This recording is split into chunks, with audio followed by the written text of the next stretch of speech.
नमस्कार दोस्तों, स्वागत है आप सभी का हमारे YouTube चैनल ज्योतिष फलादेश विज्ञान द्वारा आयोजित अति विशिष्ट अति महत्वपूर्ण कार्यक्रम वेद पठन पाठन कार्यक्रम। जैसा कि आप सभी को विदित है, मैं अपने इस YouTube चैनल के माध्यम से आप सभी के समक्ष दो विषय प्रतिपादित करता हूँ। पहला विषय जो वेद से संबंधित रहता है, जिसके माध्यम से मैं आपको शुक्ल यजुर्वेद माध्यन्दिनी शाखा के महत्वपूर्ण अंग रुद्राष्टाध्यायी का सस्वर रूप से पाठ करना सिखाने का प्रयत्न कर रहा हूं।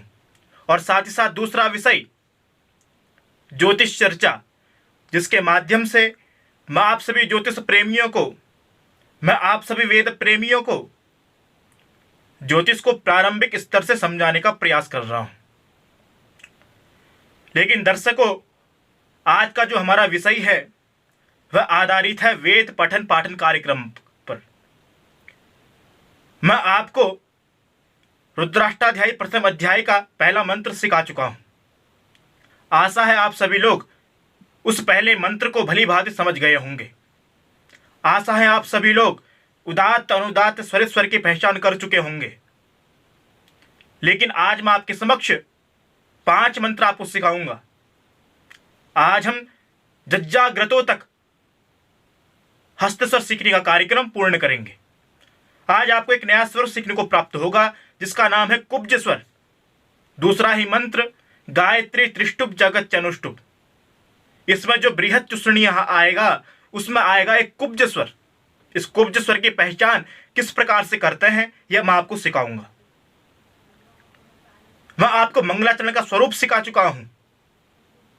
किस प्रकार से वेद पाठ प्रारंभ किया जाता है, यह मैंने आपको सिखा दिया है। सुखासन, सहजासन, पद्मासन, किसी भी आसन में बैठ करके गुरु के समीप या गुरु के समीप ना हो तो गुरु का ध्यान करके, तत्पश्चात कहा मैं आपको याज्ञवल्क्य स्मृति की चर्चा कर रहा हूं। यदि आप वेद पाठ को सीखने से पूर्व याज्ञवल्क्य शिक्षा को पढ़ेंगे तो आपको यह सब वहां देखने को प्राप्त हो जाएगा। यह सब आपको वहां सुनने को प्राप्त हो जाएगा। याज्ञवल्क्य की शिक्षा में कहा है, वेद पाठ प्रारंभ करने से पूर्व पद्मासन, सुखासन, सहजासन, किसी भी आसन में बैठ करके एक श्रेष्ठ आसन में दृढ़ संकल्पित होकर के, अपने मन को शांत करके, प्रसन्न मना होकर के गुरु का ध्यान करें। तत्पश्चात ओमकार का उच्चारण करें। ओमकार के उच्चारण के बाद कहा गायत्री मंत्र का ध्यान करें। गायत्री मंत्र का ध्यान करने के पश्चात वेद पाठ प्रारंभ करें। मैं आपको अपने YouTube चैनल के माध्यम से गायत्री मंत्र का किस प्रकार से सस्वर पाठ किया जाता है यह भी सिखाऊंगा। लेकिन इसके विषय में प्रायः मतभेद रहता है। बहुत सारे लोग कहते हैं गायत्री मंत्र का उच्चारण नहीं किया जाता, लेकिन बहुत सारे विद्वत जन कहते हैं पाठ काले वरेण्यम सा जप काले वरेण्यम। जब इस विषय में मेरा संदेह दूर हो जाएगा, तब मैं आपको गायत्री मंत्र का सस्वर पाठ करना भी सिखा दूंगा। व्यर्थ की बातों में समय नष्ट न करते हुए आते हैं आज के इस मुख्य विषय पर, हस्तस्वर सीखने का कार्यक्रम वेद पठन पाठन कार्यक्रम। पहला मंत्र मैंने आपको सिखा दिया है। मंगलाचरण का स्वरूप मैंने आपको सिखा दिया है। हरिओम की विधि मैंने आपको सिखा दी है। दूसरे मंत्र में प्रवेश करते हैं, गायत्री त्रिष्टुप जगत्यनुष्टुप। गायत्री मंत्र, जो गायत्री त्रिष्टुप वाला मंत्र है, यह आपको स्क्रीन पर दिख रहा होगा। इसके माध्यम से आप मंत्र के साथ साथ हमारे हाथ पर भी ध्यान दीजिए। यदि आप ध्यान देंगे तो निश्चित रूप से प्रथमतया आप इस मंत्र का पाठ करना सीख जाएंगे। आप देख रहे हैं जो गायत्री त्रिष्टुप वाला मंत्र है, इसमें देखिए गामय चंद्राकार की स्थिति बनी हुई है, पुनः यौम चंद्राकार की स्थिति बनी हुई है।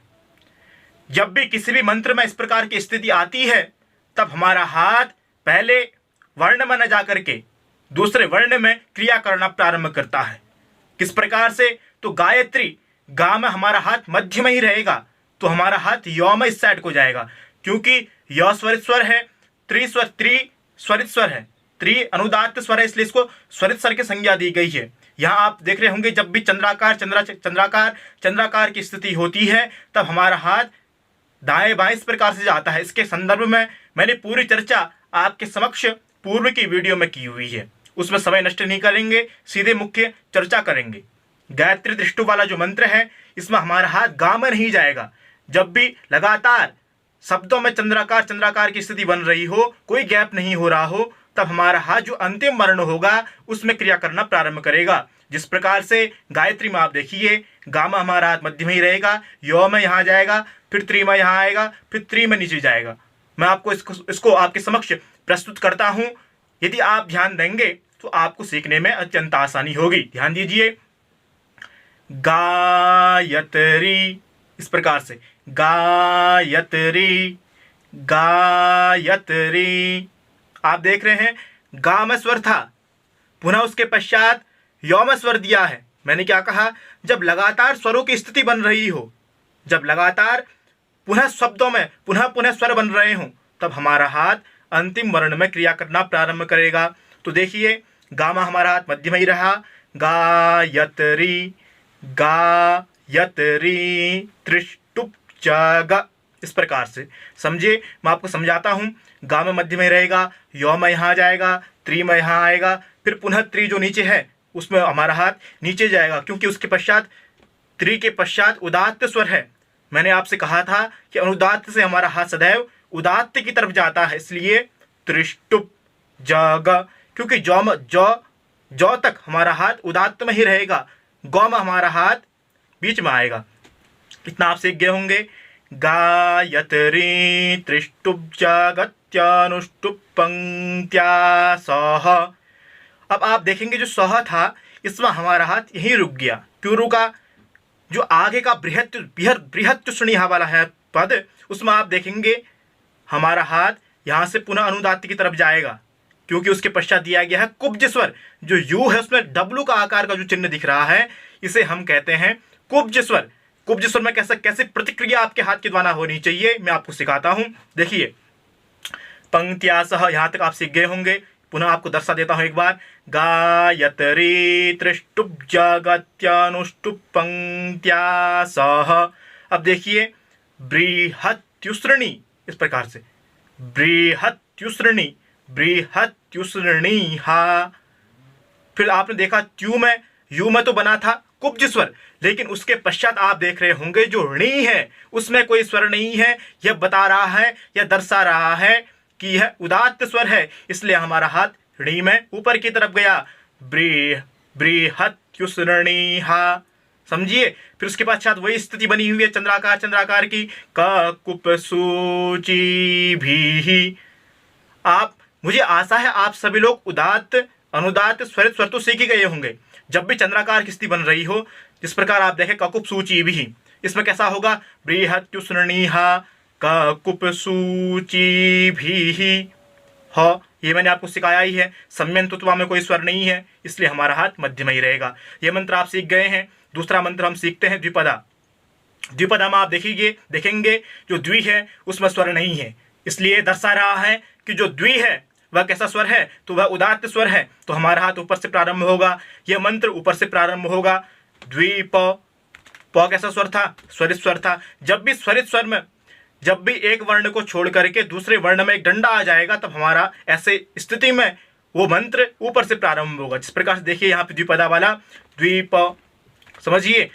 द्वीप द्विपदा जाश्च तुक्पदा स्त्रीपदा जाश्च खटपदाः। पुनः इसको सिखाता हूँ, ध्यान दीजिए। द्वि में स्वर नहीं था, उदात्त स्वर था। द्वीप दास जाश्च तुक्पदा स्त्रीप दास जाश्च खटपदाः। इतना आप सीख गए होंगे। विच्छिन्दा में भी वही स्थिति पुनः की स्थिति है द्विपदा वाली, उसमें भी उसमें भी इसीलिए यह मंत्र ऊपर से प्रारंभ होगा। विच्छन्दा जाश्च सच्छन्दाः सूचीभिः सम्यन्तुत्वा। इन मंत्रों को सीखने में आपको अब कोई विशेष कठिनाई नहीं होगी। यदि आप उदात्त अनुदात्त स्वरित इन स्वरों को सीख जाएंगे तो आपको कोई विशेष कठिनाई नहीं होगी, ऐसा मैं मानता हूं। अगला मंत्र हम लेते हैं, क्योंकि इन मंत्रों को मैं इसलिए शीघ्र ले रहा हूं क्योंकि इन मंत्रों में केवल उदात्त अनुदात्त स्वरित स्वर ही प्रयोग किए गए हैं, और वो भी सरल स्वर। वैसे तो संपूर्ण वेद में इन 3 स्वरों का ही खेल है। इन 3 स्वरों के खेल को हमने समझना है।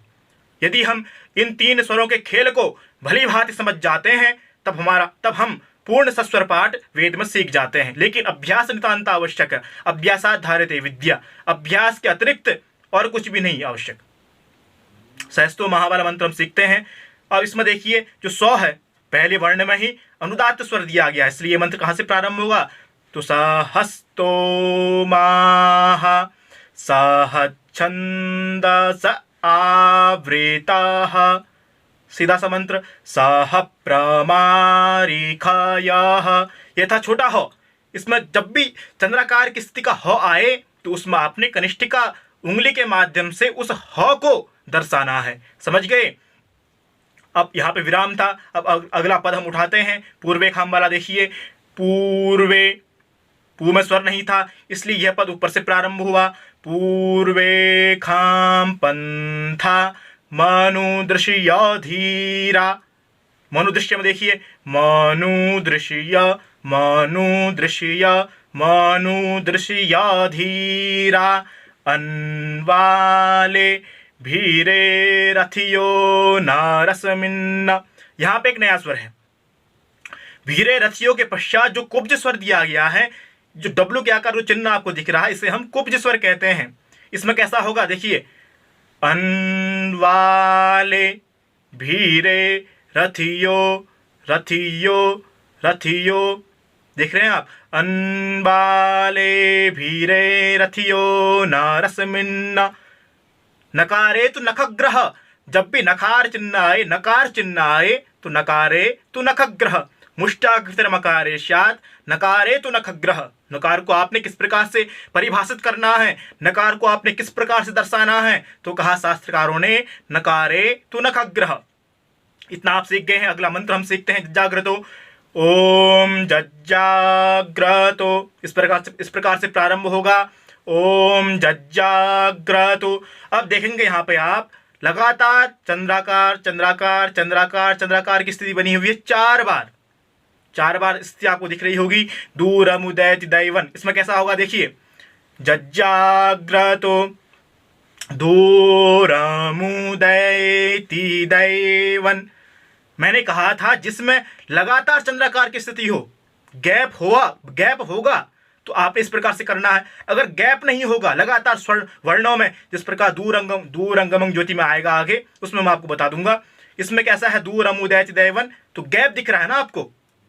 एक वर्ण को छोड़ करके दूसरे वर्ण में चंद्राकार की स्थिति है, तो कैसा होगा?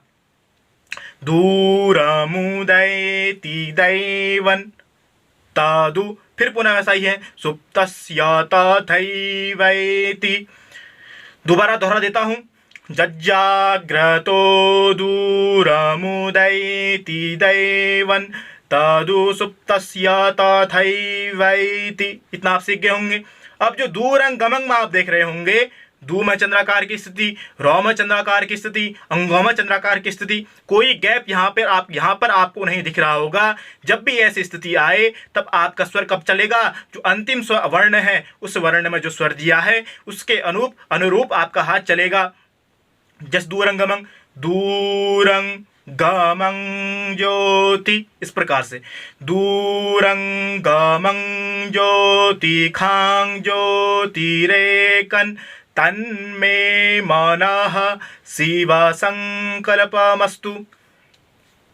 आशा है आप सभी लोग गायत्री त्रिष्टुप से लेकर के जज्जाग्रतो दूरमुदैति इस मंत्र तक सस्वर रूप से पाठ करना सीख जाएंगे। लेकिन आपको अभ्यास करना होगा। अभ्यास नितांत आवश्यक है, परिश्रम नितांत आवश्यक है, प्रयत्न नितांत आवश्यक है। यदि आप निरंतर प्रयास करते हैं, निरंतर अभ्यास करते हैं, निरंतर प्रयत्न करते हैं तो निश्चित रूप से आपको सस्वर रूप से वेद पाठ सीखने में कोई कठिनाई नहीं होगी। लेकिन आपको प्रयत्न अति आवश्यक ही रूप से करना होगा। तो दर्शकों, आज मैंने आपको सिखाया है गायत्री त्रिष्टुप से लेकर के जज्जाग्रतो तक। इसमें 2 नए स्वर आए, उन स्वरों को हमने पहचाना। कुब्ज स्वर, जिसमें डब्लू के आकार का चिन्ह बना हो, उसे हम कहते हैं कुब्ज स्वर।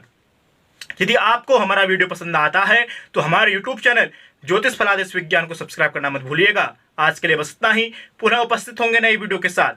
धन्यवाद।